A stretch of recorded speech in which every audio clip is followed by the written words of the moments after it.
పుల్లగా ఉందంటే ఆన్సర్ చెప్పేదానికి ఏం ఎందుకు మాట్లాడుతున్నావు? ఫస్ట్ ఆన్సర్ చెప్పు. పుల్లగా ఉంది ఎట్లా తింటారు పిల్లలు?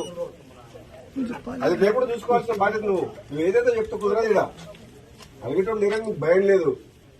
పుల్లగా ఉన్నది నోట్లో పెట్టుకునేటట్లేదు. నీకు రుచి చూసి చెప్తున్నా. లేకపోతే నువ్వు చూడు, నా మీద నమ్మకం లేకపోతే చూస్తావా? చూడు ఎంత పుల్లగా ఉన్నా నువ్వు చేసి ఎవరు తింటారు తినండి. నువ్వు పని చేస్తాను ఏం చేయాలి నువ్వు? ప్రతి వంట హాస్టల్ వాడని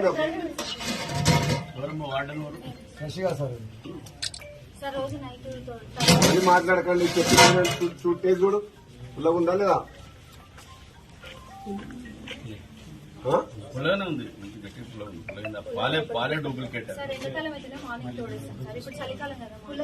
మీరు ఏం చేస్తారో పెరుగు గట్టిగా ఉండాలి, ఉండొద్దు. పుల్లగా ఉండదు. ప్రోటీన్ పెరుగు అంటే పిల్లలకు ప్రోబయాటిక్ చాలా మంచి స్టమక్. మీరు పుల్లడి పెడితే మళ్ళీ అసిడిటీ మళ్ళీ ప్రాబ్లం అవుతుంది. నెంబర్ 1 పాల క్వాలిటీ చెక్ చేసుకోండి. పాల ప్యాకెట్లు అన్ని కల్తీ ప్యాకెట్లు వస్తున్నాయి. మాక్సిమం కల్తీ ప్యాకెట్లే పాలు. వాడు సప్లై చేసేవాడు ఎవడో కానీ మరి టెండర్ ఏం రేటుకి వేసిండో ఏమో తెలియదు. వాడు ఒరిజినల్ పాలు తీసుకుందా కల్తీ పాలు తీసుకొస్తున్నా. పిల్లల హెల్త్ కి సంబంధించిన ఇష్యూ ఇది. మీరు first milk packets correct check చేసుకోండి. మార్కెట్ లో పాలు కరెక్ట్ చెక్ చేపి ఏంటి దాంట్లో కల్తీ పాలా కరెక్ట్ పాలా నువ్వు చెక్. హాస్టల్ వాడని అంటే ఇన్ని ప్రతి ఐటమ్ లోపల పిల్లలకు కడుపులో పోతుందంటే ప్రతి ఐటమ్ చెక్ చేసిన తర్వాతనే కూరగాయలు కానీ ఏది కానీ అన్ని ఐటమ్స్ ఆర్గానిక్ మంచిగా ఉన్నాయా చెక్ చేసుకున్న తర్వాతనే వంట చేసి పిల్లలు పెట్టాలి. రేపు పొద్దున్న ఏదైనా అయిందనుకో వాళ్ళ హెల్త్ కు. ఇప్పుడు చూస్తుంటే హాస్టల్ ఇక్కడ మామూలు రా ఇక్కడ కార్డు పోయినట్టు వాసన వస్తుంది. అదే కార్డు పోయింది క్లియర్ బయటకు వస్తుంది వాసన. ఇది కార్డు పోయింది చూడు క్లియర్ బయటకు వాసన అంటే బియ్యం అయితే కార్డు పోయిన వాసన వస్తుంది. ఎక్కువ మంట పెట్టిన తల్లి కార్డు పోయిందంటే అన్నం ఇంత తెలియదు.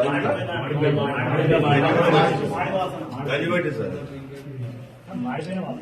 పెద్దది తీసుకోవాలి. అది కడి తల్లి అమ్మా అది ఏమో చాలా తెలిసిపోయింది. కార్డు పోయింది గంజి గంజి ఉందమ్మా.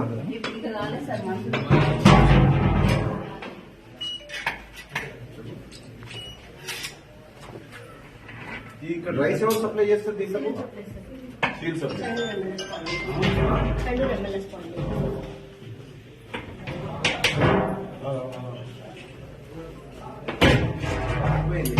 నేను ఒక్కడే ఉందా? ఇంకొకటి ఇప్పుడు ఆఫ్ అయింది. కనీసం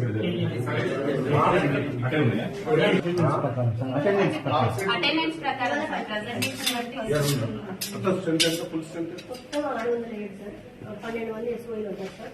మన దగ్గర 5 IT 5 ఉంటారు సార్.